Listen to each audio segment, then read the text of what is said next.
नमस्कार। SPT news में आपका स्वागत है। पेश है 27 मार्च 2026 शुक्रवार शाम 7:15 राजस्थान की बड़ी खबरों में। केंद्र सरकार ने आज शुक्रवार को कहा कि पश्चिमी एशिया संकट की वजह से देश में लॉकडाउन नहीं लगेगा। सरकार के 3 बड़े मंत्री निर्मला सीतारमण, किरण रिजिजू और हरदीप पुरी ने बयान जारी किए। कहा कि ये सिर्फ अफवाहें हैं। रिजिजू ने कहा कि हालात काबू में हैं। पीएम मोदी को स्थिति पर नजर बनाए हुए हैं। पेट्रोलियम मंत्री हरदीप सिंह पुरी ने कहा कि डर का माहौल न बनाएं, सरकार का लॉकडाउन लगाने का कोई इरादा नहीं है। दरअसल सरकार की अफवाहें प्रधानमंत्री मोदी के 4 दिन पहले संसद में दिए गए बयान के बाद शुरू हुई थी। राजस्थान की राजधानी जयपुर में कानून व्यवस्था और सड़क पर सरेआम गुंडागर्दी का एक वीडियो सामने आया है, जिसे सोशल मीडिया पर बहस छेड़ दी है। घटना जयपुर के व्यस्तम इलाके 22 गोदाम पुलिया के पास बताई जा रही है। बताया जा रहा है कि लड़की अपनी स्कूटी से जा रही थी, तभी पास से गुजर रहे एक लड़के की बुलेट बाइक उसकी स्कूटी में हल्की सी टच हो गई। टक्कर लगते ही लड़की ने सड़क किनारे एक भारी ईंट उठाई और लड़के की महंगी बुलेट पर बरस पड़ी। केंद्रीय गृह मंत्री अमित शाह ने आज शुक्रवार को कहा कि वैश्विक स्तर पर कीमतें बढ़ने के बीच ईंधन पर उत्पाद शुल्क घटाने का केंद्र सरकार का फैसला उनके जन केंद्रित शासन और संवेदनशीलता से प्रेरित निर्णय लेने की प्रक्रिया को रेखांकित करता है। शाह ने सोशल मीडिया पर लिखा, पश्चिमी एशिया संकट के बीच दुनिया ईंधन की कमी से जूझ रही है, जिससे वैश्विक स्तर पर कीमतें बढ़ रही है। ऐसे में ईंधन पर उत्पाद शुल्क घटाने का मोदी के नेतृत्व वाली सरकार का फैसला नागरिकों के लिए बहुत राहत की बात है, जिससे उन्हें इस समय की बहुत आवश्यकता है। चंडीगढ़ में सुखना लेक पर आज 27 मार्च से 2 दिवसीय एयर शो शुरू हो गया है। आसमान में एयरफोर्स की सूर्य किरण टीम ने करतब दिखाए। फाइटर जेट से आसमान में डायमंड और अंग्रेजी के अक्षर ए की आकृति बनाई गई। इसके साथ ही तिरंगा भी बनाया गया। शो देखने के लिए भारी संख्या में लोग पहुंचे। मुख्य अतिथि के तौर पर चीफ सेक्रेटरी राजेश प्रसाद शामिल हुए। एयर शो में बिना प्री बुकिंग के एंट्री नहीं दी गई। इस दौरान लेक आम लोगों के लिए बंद रख दी गई है। एनडीआरएफ की टीम आसमान में उड़ने वाले पक्षियों पर नजर रखी हुई है। इस शो में 2 पायलट चंडीगढ़ के विंग कमांडर तेजेश्वर सिंह और दिवाकर शर्मा भी शामिल हैं। अयोध्या में रामनवमी पर आज शुक्रवार दोपहर 12 बजे से रामलला का सूर्य तिलक हुआ। प्राण प्रतिष्ठा के बाद रामलला का यह दूसरा सूर्य तिलक है। दोपहर 12 बजे अभिजीत मुहूर्त में रामलला का सूर्य तिलक किया गया। 9 मिनट तक भगवान के ललाट पर नीली किरणें पड़ी। पीएम मोदी ने टीवी पर सूर्य तिलक देखा। सूर्य तिलक के साथ ही रामलला का जन्म हो गया। इस दौरान 14 पुजारी गर्भगृह में मौजूद रहे, विशेष पूजा की। इसके बाद आरती हुई। सूर्य तिलक के बाद कुछ देर के लिए मंदिर के कपाट बंद कर दिए गए। सूर्य तिलक के लिए अष्ट धातु के 20 पाइप से 65 फीट लंबा सिस्टम बनाया गया। इसमें 4 लेंस और 4 मिरर के जरिए गर्भगृह तक रामलला के मस्तक पर किरणें पहुंचाई गई। राष्ट्रीय स्वतंत्र पार्टी के नेता बालेंद्र शाह उर्फ बालेन शाह को नेपाल का नया प्रधानमंत्री नियुक्त किया गया है। वे नेपाल के 47वें प्रधानमंत्री बने हैं। राष्ट्रपति रामचंद्र पौडेल ने उन्हें इस पद पर नियुक्त किया है। राष्ट्रपति कार्यालय ने एक बयान में कहा कि नेपाल के राष्ट्रपति रामचंद्र पौडेल ने शुक्रवार को काठमांडू मेट्रोपोलियन सिटी के पूर्व मेयर शाह बालेन शाह को संविधान के आर्टिकल के तहत इस पद पर नियुक्त किया है। रेल मंत्रालय ने उत्तर पश्चिमी रेलवे को बड़ी सौगात देते हुए भगत की कोठी में मेगा रेलवे हब विकसित करने की महत्वाकांक्षी परियोजना को मंजूरी दी है। करीब 397 करोड़ रुपए की लागत से यह हाईटेक कोचिंग टर्मिनल विकसित किया जाएगा, जिससे वर्ष 2030 तक जोधपुर की रेल संचालन क्षमता में उल्लेखनीय वृद्धि होगी। मंडल रेल प्रबंधक अनुराग त्रिपाठी ने बताया कि परियोजना के तहत भगत की कोठी स्टेशन को आधुनिक टर्मिनल के रूप में विकसित किया जाएगा। वर्तमान 3 प्लेटफॉर्म की जगह कुल 7 प्लेटफॉर्म बनाए जाएंगे। इनकी लंबाई लगभग 600 मीटर होगी।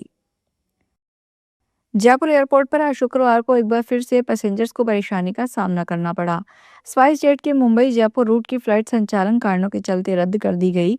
एयरलाइन ने फ्लाइट कैंसिल करने का फैसला किया। दरअसल यह फ्लाइट मुंबई से दोपहर 1:35 पर जयपुर पहुंचती है, जो जयपुर से दोपहर 2:15 पर वापस मुंबई के लिए रवाना होती है।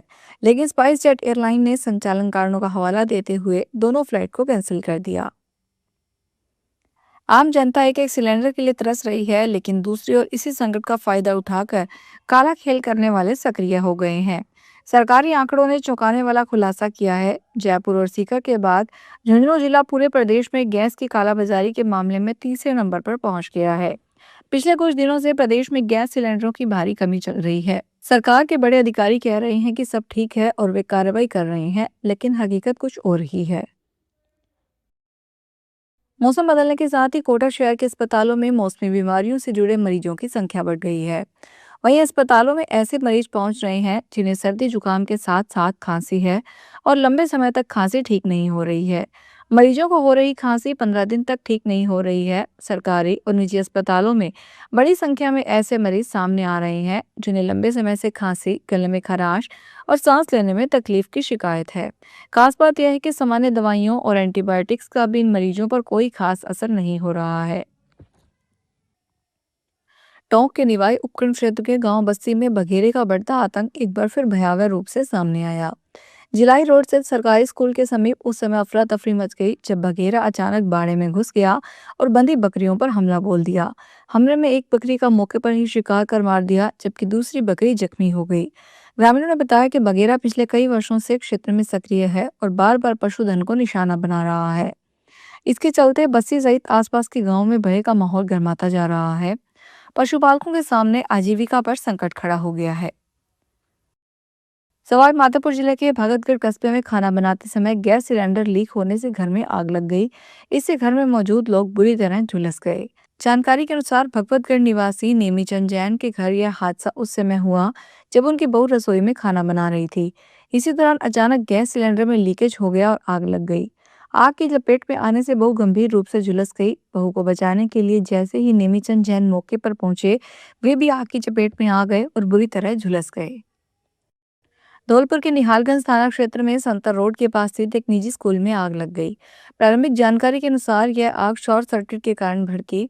आग लगने से स्कूल में रखा लाखों रुपए का सामान जलकर राख हो गया।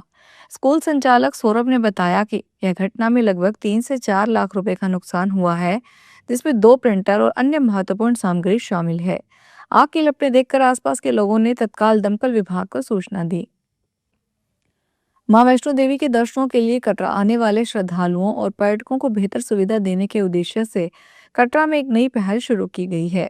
अब वैष्णो देवी मंदिर में आने वाले श्रद्धालु आसपास के धार्मिक और पर्यटन स्थलों को भी आसानी से देख सकेंगे। बता दें कि पर्यटन को बढ़ावा देने के लिए शुक्रवार को कटरा से वैष्णो देवी हार्टेज एडवेंचर का शुभारंभ हुआ। यह एडवेंचर बस सर्विस कटरा के आसपास क्षेत्र के पर्यटन स्थलों व धार्मिक स्थलों से मां भगवती के दर्शनों को आए श्रद्धालुओं को रूबरू करवाएंगे। राजस्थान में अलवर जिले के अकबरपुर थाना क्षेत्र में पुलिस ने साइबर संग्राम अभियान 2.0 के तहत कार्रवाई करते हुए करीब 5.5 करोड़ रुपए की साइबर ठगी करने वाले 2 शातिर आरोपियों को गिरफ्तार किया है। पुलिस अधीक्षक सुधीर चौधरी ने शुक्रवार को बताया कि आरोपी विजय सिंह और शैलेंद्र कुमार सैनी को गिरफ्तार किया गया। ये लंबे समय से साइबर ठगी के संगठित नेटवर्क में सक्रिय थे और अलग अलग तरीकों से लोगों को अपना शिकार बना रहे थे। फिलहाल इस बुलेटिन में इतना ही, फिर हाजिर होंगे बड़ी खबरों के साथ।